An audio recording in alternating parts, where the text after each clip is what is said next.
Yesterday I was getting ready for work and I saw Boy Meets World was on. And I was like, oh, I haven't seen Boy Meets World in forever. So I played it while I was getting ready. And for those of you who are too young to know, Boy Meets World basically centers around this character right here, Cory Matthews. He's basically the main character throughout the whole 7th season. And in this episode, Cory was doing what Cory does best, bitching.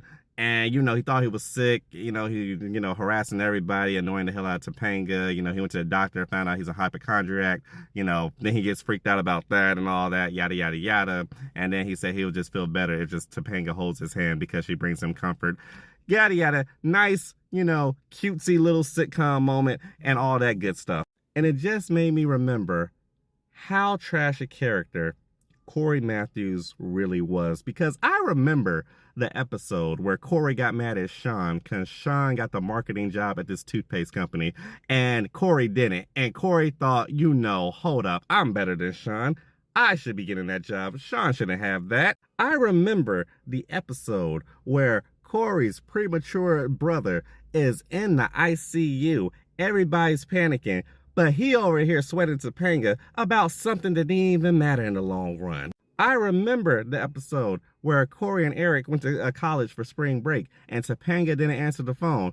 And this man immediately thought maybe I should just go ahead and cheat on her, all because of one missed phone call. Or was I thinking about the time they all went to Aspen and he was about to cheat on Topanga with Linda Cardinelli? Had an emotional connection and got physical with her. Topanga upstairs in her room. This is only an extended weekend. You just met this chick. Then you ain't got no game. I'll never understand dudes that cheat. And you ain't got no game. This is as good as you're gonna get. Why are you trying to mess this up? You're smelling yourself. I remember at your wedding, you treated Sean like a bald-headed stepchild, which Sean kind of was. But yeah, it's typical wedding shenanigans for a sitcom. The main character gets mad at his best man. Okay, but still, you're treating Sean like crap again. As always. I remember the second to last episode. Topanga has an important job interview in New York, going to get this because she got support yo broke ass. And all you are worried about is what Sean doing. You're just worried about Sean. Then you act surprised when she got the job and you like, I don't want to leave Philly. Cory at that time probably even only had like a CD average in college. Just a disappointment to the name Feeny. And you were rude to Angela a couple times.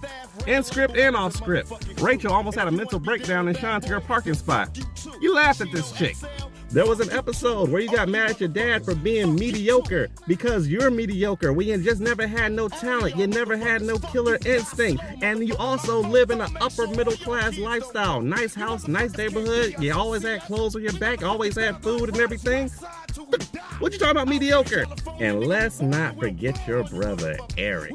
Terry McGinnis himself had your back throughout the whole series before and after he got dumb, and you treated him like crap the entire time. Cory Matthews, ladies and gentlemen, trash character, trash principles, trash morals. If it was up to me, we would have packed him up in the last episode and sent him off.